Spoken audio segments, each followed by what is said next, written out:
Maranata, meus irmãos, tudo bem? Fale comigo. Vamos meditar sobre o Reino de Deus? Vamos lá. Antes, eu vou fazer a indicação de um livro que eu já indiquei em alguns vídeos aí para trás. O livro As Excelências de Cristo, de Allen Wood. É um livro de cristologia, irmãos. Então, ele vai te ajudar muito na refletir biblicamente sobre a pessoa de Cristo, sobre a pessoa de Jesus. É espetacular, pode ir, sensacional, viu? E a escrita não é nem um pouco complicada, não é acadêmica, não é buscada, nada disso. Qualquer pessoa pode entender o que ele está falando ali, bem? Bom, vamos lá. Mateus capítulo 16, vamos ler do verso 13 ao verso 19, tudo bem? Diz assim: E chegando Jesus à região de Cesareia de Filipe, perguntou aos seus discípulos: Quem os homens dizem que o Filho do Homem é? Eles responderam: Alguns dizem que é João Batista, outros Elias, e ainda outros Jeremias, ou um dos profetas. E vocês? Perguntou ele. Quem vocês dizem que eu sou? Simão Pedro respondeu: Tu és o Cristo, o Filho de Deus vivo. Respondeu Jesus: Feliz é você, Simão, filho de Jonas, porque isto não lhe foi revelado por carne ou sangue, mas por meu Pai que está nos céus. Eu lhes digo, eu lhe digo que você é Pedro, e sobre esta pedra edificarei a minha igreja, e as portas do Hades não poderão vencê-la. Eu lhe darei as chaves do reino dos céus, e o que você ligar na terra terá sido ligado nos céus, e o que você desligar na terra terá sido desligado nos céus. Bom, vamos lá. Yeshua, Jesus, o Cristo, o Messias, é uma figura relevante no mundo, não é só para quem é cristão. Ele é relevante também para outros contextos, né? E por conta de ser uma figura tão relevante assim, surgem muitas filosofias em torno de Cristo. E várias dessas filosofias tentam, de alguma forma, reinterpretar ou ressignificar quem é o Filho do Homem, o Filho de Deus vivo. Pessoas tentam, de alguma forma, com várias filosofias que têm surgido, algumas já são antigas, outras nem tanto, adequar a pessoa de Cristo, a pessoa de Jesus Cristo, a algum tipo de situação conveniente. Basicamente, tentam reinterpretar ele de outra forma que não seja a forma que está estabelecida na Bíblia, para se tornar conivente de alguma forma com aquilo que as pessoas esperam, que as pessoas querem. Porque fazendo isso, eh, as pessoas aplacam as suas consciências eh, das suas próprias formas, né? A proposta do Espírito Santo é revelar quem é Jesus, quem é o Cristo, o Mashiach, Yeshua, para que nós sejamos transformados a partir dessa revelação. Então, não é necessariamente revelar alguém que eu possa reinterpretar ou que eu possa, de alguma forma, adequar àquela filosofia que mais se adequa àquilo que eu quero. Na verdade, a revelação do Espírito Santo é para produzir em nós, de alguma forma, transformação de quem somos, para sermos cada vez mais semelhantes a Cristo. E nesse negócio de surgirem filosofias e surgirem até mesmo teologias, tem surgido teologias de um Jesus manso, de um Yeshua manso, interessado basicamente em algum tipo de ativismo social, e não necessariamente em agir em relação ao pecado das pessoas. É uma espécie de Jesus dentro do marxismo cultural, por assim dizer. O que não faz nenhum sentido, porque a proposta de Cristo na cruz do Calvário e a ressurreição é resolver o problema do pecado no mundo. Então, não tem absolutamente nada a ver com o ativismo social, embora a gente possa ter atividades sociais para proclamar Cristo, mas na verdade não tem, isso não é o fim em si mesmo. A grande questão é o arrependimento de pecados e a transformação do homem dentro da salvação que há em Cristo. E nessa história de tentar reinterpretar Cristo a partir uma espécie de ativismo social, a divindade de Cristo tem sido muito atacada. E a gente precisa rever a divindade de Cristo e o que que isso implica. Bom, vamos lá. João capítulo 1, verso 1, diz assim: No princípio era aquele que é a palavra.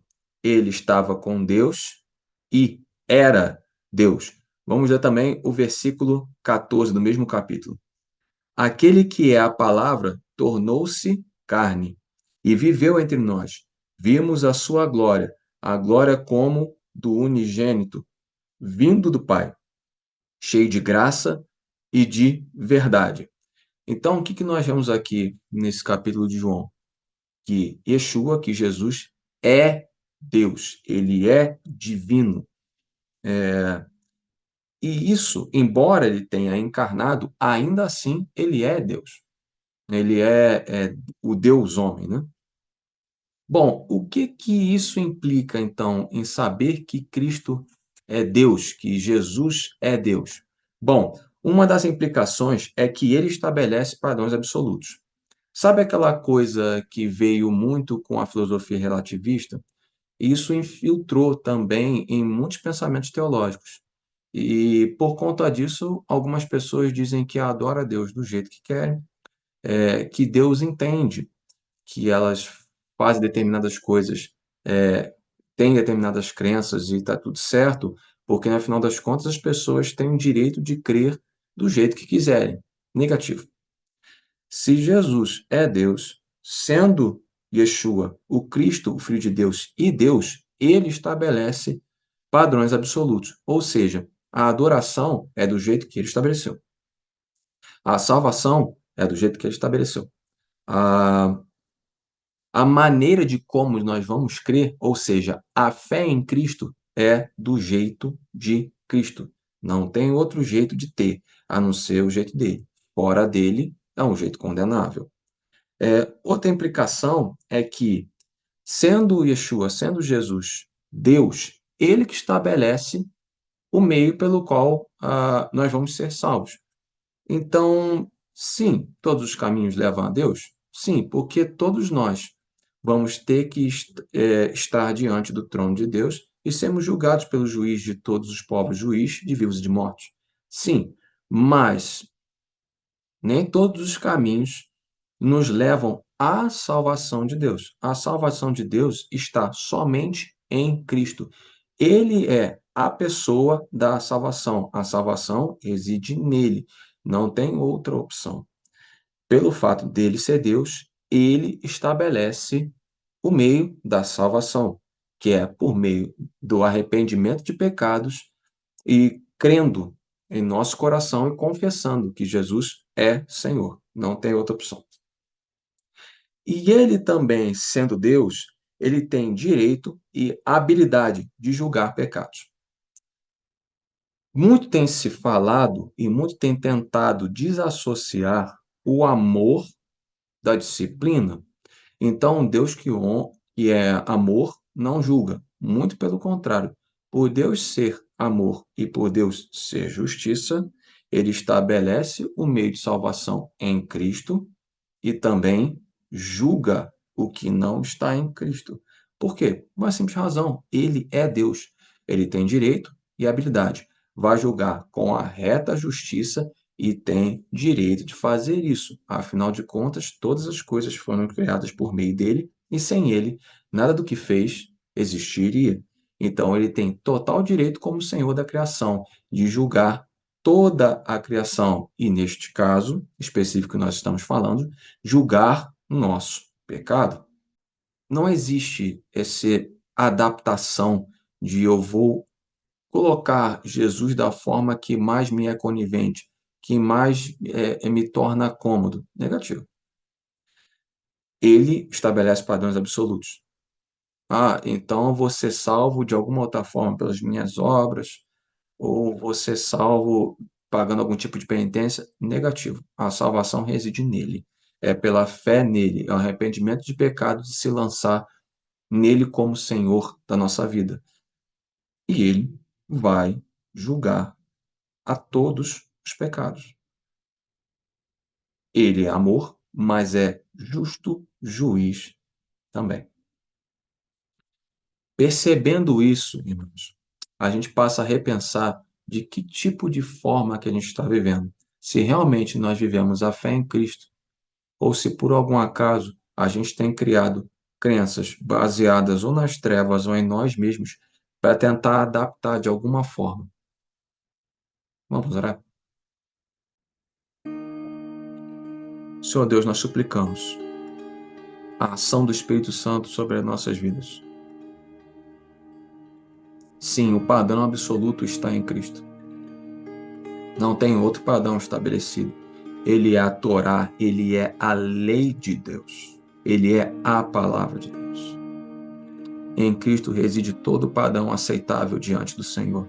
E é esse padrão que nós queremos nos encaixar, é neste padrão que nós queremos compreender, é este padrão que nós queremos dentro de nós. Senhor, nos ajude a compreender que a salvação está em Cristo. Não tem outro meio de sermos salvos.